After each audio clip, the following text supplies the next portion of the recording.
आप જોઈ રહ્યા છો ન્યૂઝ 18 ગુજરાતીને તમામ મહત્વપૂર્ણ સમાચારની સાથે હું છું લુબના ખાન। વાત કરીએ તોફાની વરસાદની આગાહીની।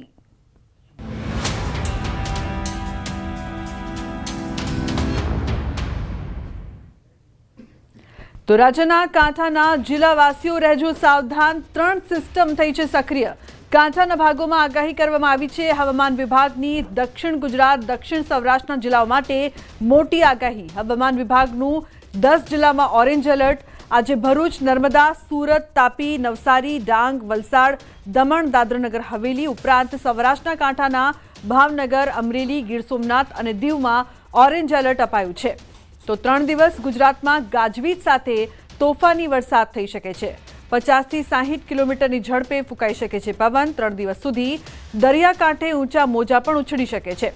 તો માછીમારોને દરિયો ન ખેડવા તાકીદ કરવામાં આવી છે। मध्य प्रदेश पर अपर एयर साइक्लोनिक सर्क्युलेशन सक्रिय थता गुजरात में वरसादी माहौल रही शके छे।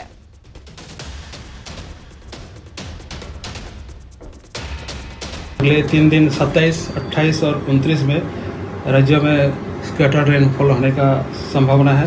उसका आगे आइसोलेटेड रेनफॉल रहेगी और जो मेनली साउदर्न जो डिस्ट्रिक्ट है गुजरात रीजन के जो साउदर्न डिस्ट्रिक्ट है इसमें हेवी रेनफॉल का भी वार्निंग दिया गया है आज के लिए।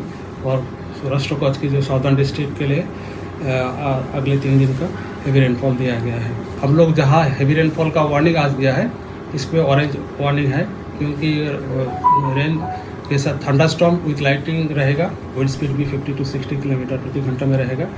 सो जो ऑरेंज वार्निंग दिया है मेनली जो हेवी रेनफॉल जो साउदर्न डिस्ट्रिक्ट है सौराष्ट्र को यानी गुजरात रीजन में हेवी रेनफॉल का साथ हो। तो ચોમાસા માટે ગુજરાતે થોડીક રાહ જોવી પડશે। ચોમાસાની ગતિ હાલ અટકી પડી છે। કાલથી સહેજ પણ આગળ નથી વધ્યું ચોમાસું। ક્યાં કેવી આગાહી છે ગુજરાતને લઈને તેની જો વાત કરવામાં આવે તો વલસાડ, ડાંગ, નવસારી, તાપી, સુરત, ભરૂચ અને નર્મદામાં ઓરેન્જ એલર્ટ આપવામાં આવ્યું છે। જ્યારે ભાવનગર, અમરેલી અને ગીર સોમનાથ માટે પણ ઓરેન્જ એલર્ટ છે। એટલે કે ભારે વરસાદની આગાહી। બીજી તરફ સામાન્યથી મધ્યમ વરસાદની આગાહી એટલે કે યલો એલર્ટ આપવામાં આવ્યું છે। છોટાઉદેપુર, વડોદરા, પંચમહાલ, દાહોદ, મહીસાગર, અરવલ્લી, ખેડા અને આણંદમાં તદુપરાંત અમદાવાદ, ગાંધીનગર, સાબરકાંઠા, મહેસાણા, બનાસકાંઠા, પાટણ, સુરેન્દ્રનગર, બોટાદ અને મોરબી માટે પણ યલો એલર્ટ। તો રાજકોટ, જૂનાગઢ, પોરબંદર, દ્વારકા, ભુજ અને કચ્છ માટે પણ યલો એલર્ટ અપાયું છે। તો ચોમાસા માટે ગુજરાતે થોડી રાહ જોવી પડશે। ચોમાસાની ગતિ હાલ અટકી પડી છે। કાલથી સહેજ પણ આગળ નથી વધ્યું ચોમાસું। મુંબઈ પહોંચીને હાલ સ્થિર થયું છે ચોમાસું। ચોમાસાને આગળ વધવા 2 થી 3 દિવસ અનુકૂળ રહેશે। તો ચોમાસા અંગે મહત્વના સમાચાર।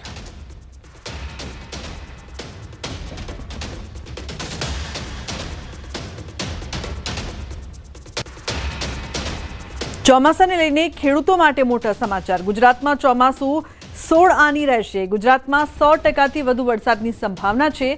જૂનાગઢમાં વર્ષા વિજ્ઞાન મંડળમાં આગાહીકારોના મત પ્રમાણે જૂનની શરૂઆતમાં તોફાનના એંધાણ। તો જૂનની શરૂઆતમાં સૌરાષ્ટ્રમાં વાવણી થશે। ઓગસ્ટ અને સપ્ટેમ્બરમાં વરસાદ અનિયમિત રહેશે। આ વખતનું ચોમાસું ખેડૂતો માટે ફાયદારૂપ રહેશે। ચોમાસું લાંબુ રહેશે। નવરાત્રિમાં પણ વરસાદ થશે। તો ચોમાસા દરમિયાન જુલાઈમાં અતિવૃષ્ટિ થશે। તો 2025ના વર્ષની વર્ષા ઋતુ એવી છે કે જે વિખરાઈ ગઈ છે। ટૂંકમાં સક્રિય નહીં, એક ધારો વરસાદ નહીં પણ એક તોફાન આવે છે। તો જૂન બેસતા એમાં વાવણી થાય અને ખૂબ ખૂબ વરસાદ થાય પછી જુલાઈની અંદર પણ એવું જ છે એમાંય તોફાન આવે છે અને ઘણા રાજ્યોમાં થાય અને વરસાદ સારો થાય। એ પછી ઓગસ્ટ અને સપ્ટેમ્બરમાં વર્ષા ઋતુ છે પણ ક્યાંય થાય ને ક્યાંય ઓછો થાય એવું છે। જરૂર પૂરતો વરસાદ નહીં રહે, થોડીક ખેંચ રહેશે એવું દેખાય છે। નુકસાનીથી લાભ બહુ થાય કારણ કે વર્ષા ઋતુની અંદર તોફાન છે ને વર્ષા ઋતુમાં વરસાદ અનુકૂળ હોય એટલે ખેડૂતોને લાભ થાય છે, મારે ફાયદારૂપ છે। ખેડૂત માટે વર્ષ સારું છે। પહેલી વાવણી કદાચ 7-6 ભીમગારી, બીજી વાવણી 21-6, ત્રીજી વાવણી 29-6 સમગ્ર સૌરાષ્ટ્રમાં વાવણી વરસાદ થશે। આ વર્ષે સમગ્ર સૌરાષ્ટ્રની અંદર જુલાઈ માસમાં અતિવૃષ્ટિ થશે અને પાછતરા વરસાદ પણ પાક પાણી સારો છે। આ વર્ષે ખેડૂત માટે મગફળી વાવેતર વધારે કરશો કારણ કે પાછતરા વરસાદ જે નોરતાની અંદર વરસાદ થશે, જે હાથિયા નક્ષત્ર અને ચિત્રામાં પણ વરસાદ થશે એટલે પાક પાણી કદાચ નુકસાન થાય।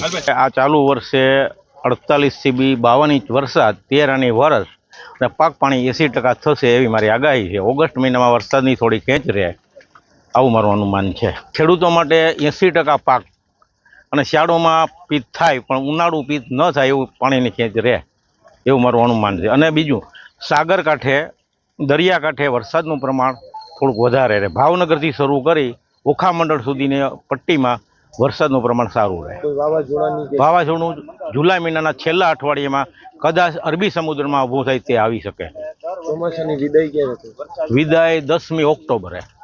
બધું તારણા નીકળું છે આવનારું વર્ષ आप क्या 15 से 16 नहीं वर्ष इस बार मानसून का सीजन कैसा ये रहेगा? खूब चालू था खास करके गुजरात तो के लिए वावणी कैसा तारीख रहेगा? तो आम नहीं, मैं, જોવા જાય मेरे તો पिताश्री ચોમાસું आगाही હજી करते લેટ थे। થાય. જે उनकी निर्धारित विदाई समय 2022 में 15 हुई। जूने उसके बाद मैंने गुजरात उनका में काम पहुंचू है। संभाला है, આ लेकिन जब વખતે तक આપણે मुझे कॉन्फिडेंस नहीं होगा तब तक 27 मैं लोगों के जून सामने આજુબાજુ मेरी आगाही नहीं ચોમાસું પૂછીએ. रख रही। તો ચોમાસાની પૂરપાટ ગતિની વચ્ચે મોટા સમાચાર. આજથી ચોમાસાની ગતિ અટકી પડે એવી આશંકા છે. વાવણીમાં ઉતાવળ ન કરવા ખેડૂતોને કરાઈ છે અપીલ. મહારાષ્ટ્રના કૃષિ વિભાગની ખેડૂતોને અપીલ. પિયતની વ્યવસ્થા નથી એવા ખેડૂતોને વિશેષ અપીલ કરવામાં આવી છે. વાવેતર અને ખેતીમાં ઉતાવળ ન કરવા માટે અપીલ કરાઈ છે. તો ચોમાસાની ગતિ મંદ પડતા હવામાન શુષ્ક થઈ જવાની સંભાવના છે.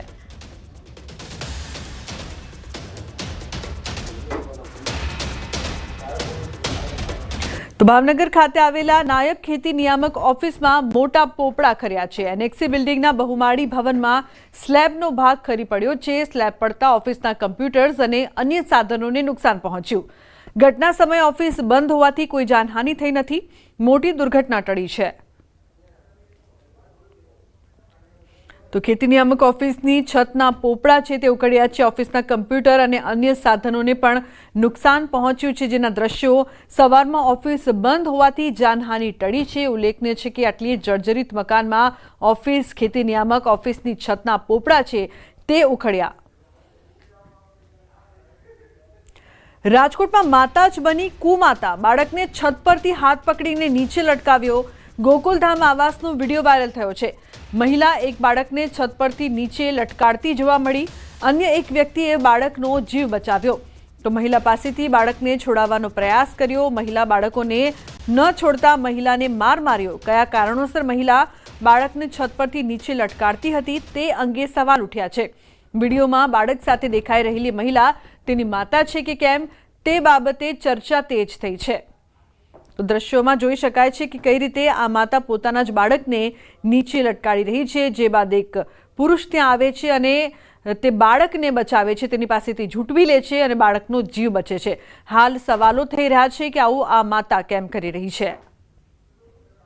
અમે અહીંયા સામે બહાર બેઠા હતા ત્યારે ઉપરથી બાળકને લટકાવેલું અમે જોયું. અમે કે એક બેન બાળકને ઉપરથી લટકાવે ત્રીજા માળેથી એ રીતે અમે અહીંથી અવાજ કર્યા. પછી એનો ઘરવાળો આવ્યો એટલે બાળકને પછી ખેંચી લીધું. પછી બે લોકો ઉપર બાંધતા હતા. શું ઘટના હતી બીજી ખબર નથી. કઈ અંદાજે 10 મિનિટ ચાલી. નીચે તો એ લોકો ઉપર 2 જણા જ હતા, બીજું કઈ ખબર નથી. 2 માણાને હું થયું એ મને કઈ ખબર નથી, પણ આમ છોકરાને કે લટકાઈ રહ્યો ઈ છે.